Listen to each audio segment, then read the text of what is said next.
Olá, jovens, tudo bem? Professora Bia aqui. Pessoal do sétimo ano, eu resolvi gravar esse vídeo para explicar algumas coisas que estão presentes ali no texto, tá? Embora eu tivesse colocado algumas anotações em vermelho explicando, eu achei que ficaria melhor um vídeo, né? Pra gente conversar sobre esses termos, esses conceitos específicos sobre a Idade Média, tá bom? Só pra gente relembrar o que a gente já estudou até aqui, antes das aulas serem interrompidas, nós estávamos estudando sobre um período chamado Idade Média, um período de 1000 anos, que ele é dividido em duas etapas, a Alta Idade Média e a Baixa Idade Média. Alguns conceitos como sucerano e vassalo, senhor feudal, feudo, feudalismo, povos germânicos, os vikings, tudo isso nós já estudamos, tá? As invasões dos francos, tudo isso já foi estudado, tá?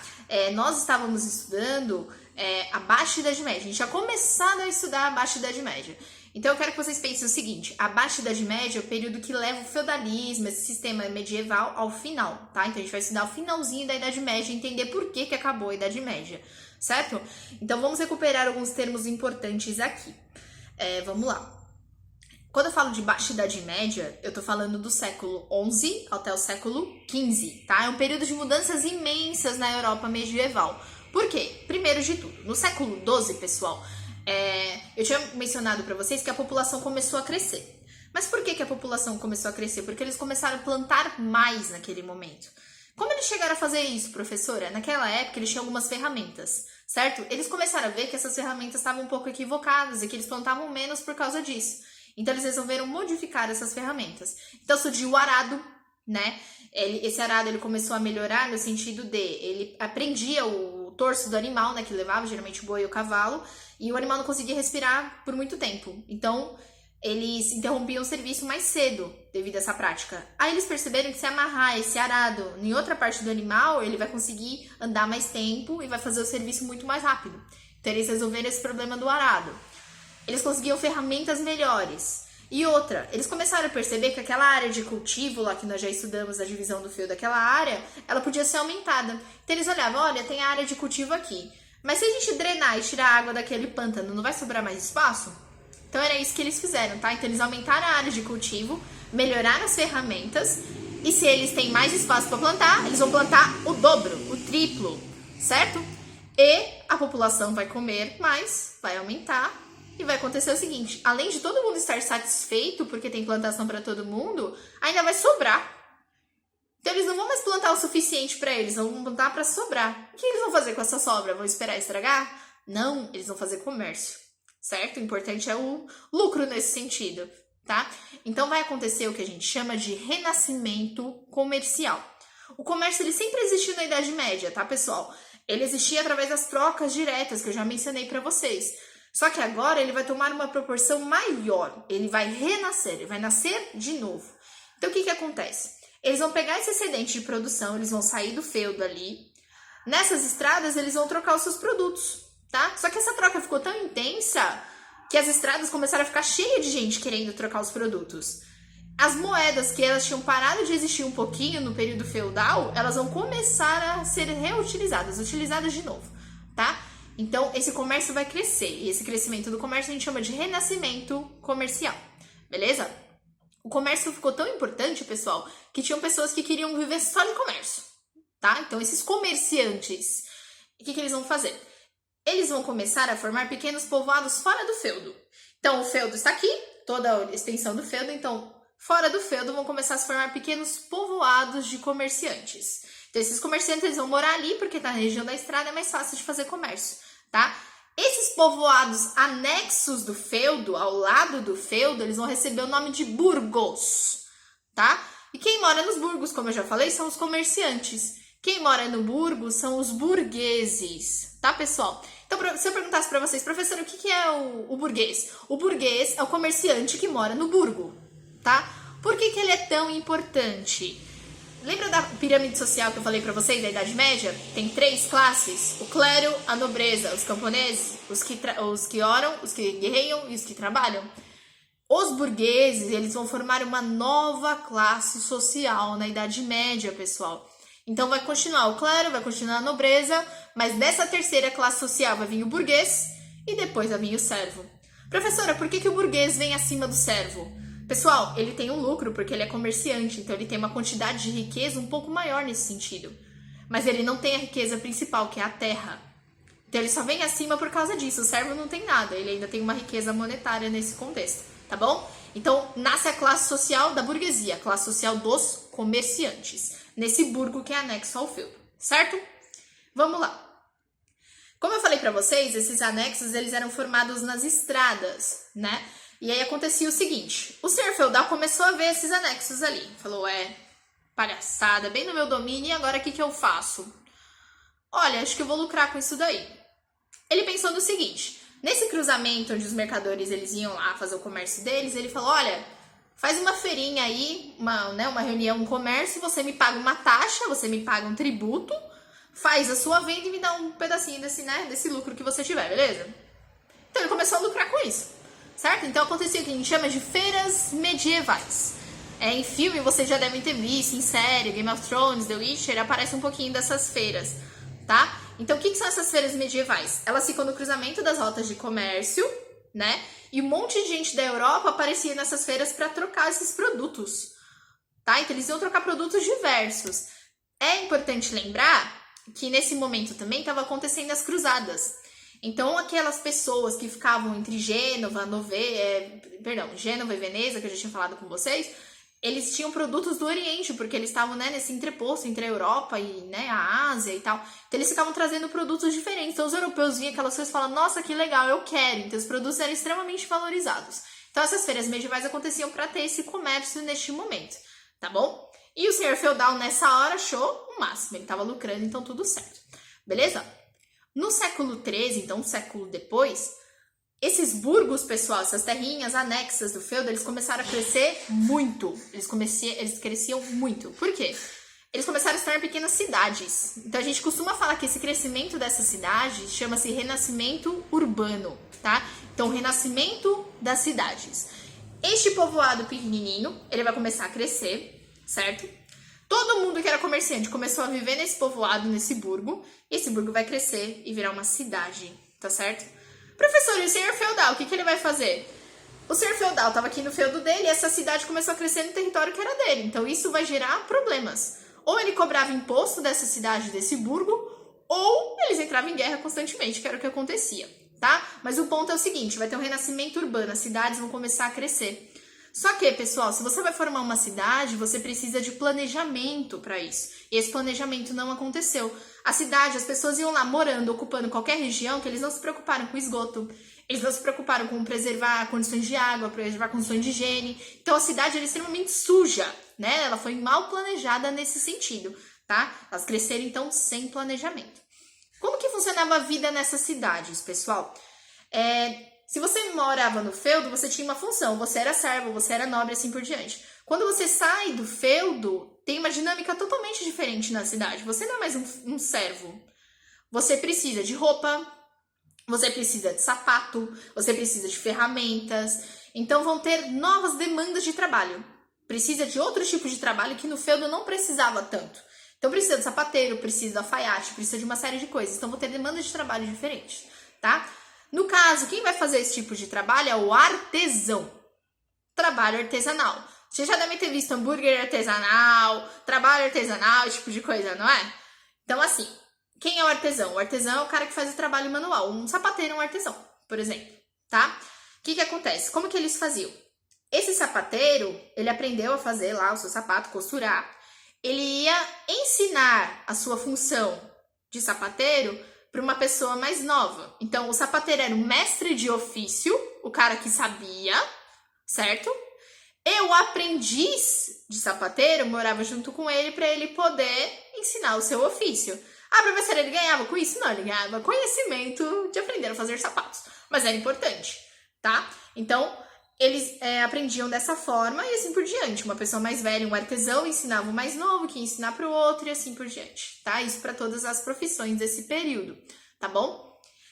Conforme esse trabalho artesanal ganhava força e tinham vários setores do trabalho artesanal, eles começaram a fazer corporações, junções de trabalhos artesanais chamadas guildas. Esse termo guilda é conhecido de vocês por causa dos jogos, né, que vocês fazem. Então, se eu não me engano, a Free Fire tem guilda, né, enfim. Mas a guilda é uma organização de trabalhadores, uma organização do caso dos burgueses, né, dos comerciantes burgueses, tá bom?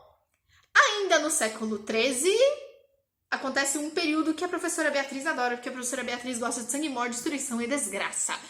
Eu costumo falar que o século XIII e o século XIV são extremamente doidos na Idade Média, então eu quero que vocês prestem muita atenção. Como vocês sabem, a igreja era a maior instituição da Idade Média, pessoal, então a igreja mandava em tudo. Como você se vestia, o que você comia, a hora que você fazia as coisas, então ela ditava as regras. Só que aconteceu o seguinte, algumas outras visões começaram a contestar o ponto de vista da igreja. Então, olha, será que eu devo fazer isso mesmo? Será que a igreja tá certa? E a igreja começou a se incomodar com isso. Então, o Papa Gregório IX, ele resolveu fazer o seguinte, ele fez o Tribunal do Santo Ofício, Tribunal da Santa Inquisição. O que é a Inquisição, professora Bia? Que palavrão é esse, pelo amor de Deus? A Inquisição, pessoal, é tipo um tribunal religioso. Então, ele falou, olha, não seguiu o preceito da Igreja Católica, o negócio vai ficar doido pra você. Quando eu falo o negócio vai ficar doido, você era preso, você era torturado, podia acontecer uma série de coisas com você. O que era essa ameaça que ele falou? Olha, você desrespeitou o dogma da Igreja Católica. O dogma são os costumes, o conjunto de leis da Igreja Católica. Então, se você desrespeitasse isso de alguma maneira, ou alguém interpretou que você desrespeitou, rapaz, você estava perdido naquele momento, tá? Se você pensasse diferente da Igreja Católica naquele momento, meu Deus, você era uma pessoa horrível, você merecia morrer da pior maneira possível, tá? Nesse momento, pessoal, o pessoal que fala que a Idade Média é um período que não teve conhecimento nenhum, é errado. Muitos cientistas, muitas pessoas surgiram nesse contexto, as primeiras faculdades surgiram nesse contexto, as universidades, tá? Então, muita gente já começava a contestar. Por exemplo, diziam que a Terra era o centro do universo. E aí os cientistas falavam, não, o Sol deveria ser o centro do universo, o Sol deveria ser o mais importante. Aí a igreja, você falou que a Terra não é o centro do universo, a Terra é criada por Deus? Não, você vai ser queimado na fogueira, você vai ser julgado por isso, certo? Então muitos cientistas foram perseguidos, alguns tiveram que desmentir suas teorias pela sua própria vida, e alguns foram mortos e queimados em praça pública por defenderem as suas ideias, tá? Então a Igreja Católica tem um papel muito importante nisso. Como que a Igreja Católica fazia essa perseguição? A pessoa era presa, né? A pessoa geralmente era presa, ela era interrogada, e para essa interrogação eles usavam métodos de tortura diversos, tá? Eu não vou falar dos métodos de tortura no vídeo, porque é um vídeo, né, vai ficar muito extenso, mas as torturas medievais eram bastante tensas, já conversei com vocês sobre algumas coisas disso na aula, né? E aí a pessoa era condenada, ou a fogueira, enfim. Quem era perseguido nisso? Todo mundo que tivesse alguma coisinha que fosse interpretado como uma ameaça à igreja. Então, olha, a igreja falou pra usar preto, eu usei azul, vixe. Já era, sem conversa. Pessoas que foram perseguidas especificamente, né? Grupos que foram perseguidos especificamente, cientistas, né? Então ele tá questionando uma ordem que existe, a igreja mandava em tudo, ele tá questionando a igreja, ele era mal visto, perseguido. As mulheres, principalmente as mulheres, pessoal. Você já viu filme de bruxa, esse tipo de coisa? De onde surgiu a bruxaria? A bruxaria, ela tem uma coisa bastante grande na história, né? Mas especificamente, as mulheres que tinham conhecimento, por exemplo, você tá doente. Se você tá com dor de estômago, você pergunta pra sua mãe, pra sua avó, ela fala, toma um chá de boldo que resolve. Naquela época, isso era visto como bruxaria. Você está tentando contra a vontade de Deus. Você tem conhecimento sobre ervas, esse conhecimento você não pode ter, porque o conhecimento todo vem da igreja. Então, as mulheres, em grande maioria, elas eram perseguidas, acusadas de bruxaria, tá, pessoal? Então, e esse Tribunal da Santa Inquisição, ele pegou em vários países da Europa, né? Alguns países, como a Inglaterra, ele não se fixou tanto, mas em Portugal, na Espanha, isso acontecia com muita frequência e muita gente morreu nesse período da Santa Inquisição. A Inquisição chegou até o Brasil, para vocês terem uma noção. Depois eu vou explicar, né, em um vídeo específico sobre isso, beleza? Então, no século XIII, aconteceu a Inquisição também. E aí o pau começou a quebrar mais violentamente ainda, porque aí veio o século XIV. Se vocês estão reclamando que vocês estão em casa agora, em 2020, por causa do coronavírus, vocês não viveram no século XIV na Europa, jovens. Vamos lá. 3 coisas específicas aconteceram no século XIV, pessoal. Primeiro, eu não falei pra vocês que eles estavam plantando tanto que estava sobrando? No século XIV, a Europa passou por um problema climático. Fez muito frio e chovia o tempo todo. Se tem esse problema, não tem uma plantação boa. Se não tem uma plantação boa, a população morre de fome, certo? Então a população já começou a morrer devido à fome que estava existindo por causa das questões climáticas, tá? Então boa parte da população morre nesse contexto. E se não morre, ela fica enfraquecida porque ela está com fome. E aí surgiu um pequeno probleminha. Um pequeno probleminha básico chamado peste bubônica. E agora eu quero que vocês prestem atenção, tá? Peste bubônica. Vamos lá. Eu falei pra vocês sobre as cruzadas, sobre esse caminho entre o Oriente e o Ocidente, né? Tudo bem que eram os motivos religiosos, mas serviu pra fazer comércio entre essas duas regiões.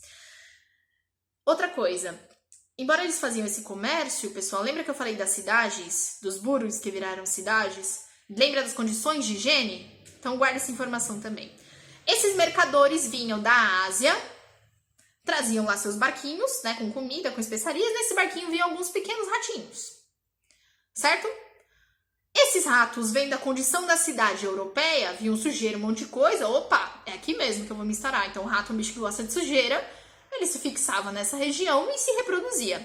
Só que na Ásia estava acontecendo o seguinte, tinha uma pulga que vive nos pelos do rato, que estava contaminada com uma coisinha chamada peste bubônica. Tá? Então essa pulga que vivia no rato, infectava o rato, e o rato infectava a pulga que mora nele e infectava as pessoas. Imagina a quantidade de ratos numa cidade suja. Imagina a condição de higiene. As pessoas já não estão muito bem. E acontece isso. Então, esse rato, a pulga que mora nele, ele picava a pessoa e formava pequenas bolhas nas regiões, principalmente das axilas, né? A pessoa tinha falta de ar, tinha problemas pulmonares, apareciam marcas pretas no corpo da pessoa e ela morria muito rápido. E aí, essa doença, pessoal, era muito contagiosa. Se uma pessoa tocasse nas bolhas da outra, estava infectada. Depois de um tempo, descobriu que o espirro, a saliva, essas coisas, elas também transmitiam a doença. Então, essa doença se alastrou pelas cidades medievais e depois para os campos medievais, tá? Então, vários países da Europa perderam a sua população de peste bubônica. Se eu não me engano, o dado tá no blog, mas 70% da população na Inglaterra, acho que sofreu desse mal. Então, a peste bubônica, ela é muito parecida com o coronavírus até. Vocês fizeram um exercício sobre isso. Os sintomas são parecidos em alguns aspectos, mas a peste bubônica era extremamente letal. Uma coisa interessante sobre a peste bubônica, quem tratava as pessoas com peste bubônica era aqueles médicos da peste, tinha um médico específico. Naquela época não tinha remédio, não tinha injeção, né? E aí o que eles faziam? Eles usavam uma máscara com bico de corvo, bem grande. Eles enchiam essa máscara com várias ervas, né? Com várias coisas que pra eles impedia de respirar o mesmo ar que uma pessoa com peste, né? Então eles achavam que não seriam contaminados com isso, são roupas de couro bastante firmes para fazer o tratamento desses doentes, tá? Mas é uma doença que devastou a Europa, ela devastou totalmente a Europa. A taxa de mortalidade era muito alta, 50% de mortalidade. Então se você pegasse peste bubônica era quase uma sentença de morte naquele contexto. Tinha tanta gente morria que eles tinham que enterrar em vala comum, abria um monte de vala e enterrava. E nem dava pra ver o cadáver, porque o cadáver também transmitia peste, pra vocês terem noção. Então a peste bubônica é uma coisa bastante complicada, né? E a Europa demorou bastante pra se sarar desse mal, né? Professora, existe peste bubônica hoje em dia? Existe, mas é um número bem reduzido e tem tratamento, tá bom? Mas a peste bubônica no século XIV, ela devastou a Europa. E como se não bastasse, pouca é bobagem, além da grande fome, além da peste bubônica, existia um evento chamado Guerra dos 100 Anos. Professora Bia, quanto tempo durou a Guerra dos 100 Anos? 100 anos? Não, 116 anos. Imagina o que você é ficar em guerra por 116 anos. Professora, foi sem parar? Não, tinha períodos de pausa. Por exemplo, tá tendo surto de peste. Parava um pouquinho. Mas em resumo, bem básico sobre a Guerra dos 100 Anos, foi um conflito entre a Inglaterra e a França, tá? Por questões políticas e econômicas de sucessão de trono, de comércio, assim por diante, tá? Nessa guerra se destaca uma guerreira muito famosa chamada Joana d'Arc, que vocês já pesquisaram sobre ela, tá? E por que aconteceu essa guerra? Qual a importância dessa guerra, pessoal? Devido ao conflito entre França e Inglaterra, esses países vão começar a se formar. Lembra que eu falei pra vocês que era um pedacinho de terra, cada um tinha um domínio? Vai surgir o que a gente chama de sentimento nacional. Então, esse conflito entre França e Inglaterra vai formar exatamente o que é a Inglaterra, o que é a França. O rei vai sair valorizado disso. Então, o senhor feudal vai começando a perder poder, o pessoal vai saindo do feudo e fala, não, o rei que deve ser valorizado, não você, tá? Então, a postura do rei, ele que vai ser o cara. Então, todo mundo vai obedecer o rei. Então, o Estado é formado pelo rei. Eu pertenço à Inglaterra, eu não pertenço ao feudo do fulano, eu pertenço à Inglaterra que eu obedeço o rei tal. Então, essa coisa do rei, dessa postura do rei manda sozinho, surgiu como uma consequência da Guerra dos 100 Anos, tá? Então, acontece o que a gente chama de fortalecimento dos estados nacionais e surgimento dos estados nacionais. Vão surgir efetivamente o que a gente chama dos países, por assim dizer. Então, a França, a Inglaterra, Portugal, Espanha. Então, esses países vão começar a se desenhar por causa desse conflito, tá? E especificamente a França e a Inglaterra, mas os demais países também vão surgir nesse contexto. Vai ter a fortalecimento dessas monarquias, tá bom? As monarquias nacionais, do Estado Nacional, beleza? E assim que acaba a Idade Média, tá? Basicamente. O senhor feudal vai perder o poder por causa do rei, o rei vai ter o poder supremo. Os servos vão começar a se revoltar por causa dessa condição, o senhor feudal vai ser deixado de lado e eles vão começar a formar reinos. E assim surge o que a gente chama de período de Idade Moderna, que vocês vão entender depois em outras videoaulas, tá bom? Eu espero que vocês tenham entendido. Se vocês tiverem qualquer dúvida, mandem mensagem pra mim, contem comigo em qualquer rede social, seja nesse blog, no WhatsApp, no Instagram, qualquer uma que vocês conseguem me chamar, tá bom? Espero que vocês tenham gostado. Me avisem se vocês gostaram, porque eu costumo gravar mais vídeos, né? Eu posso gravar mais vídeos pra tirar dúvidas de vocês, beleza? Um beijo pra todos vocês. Até a próxima!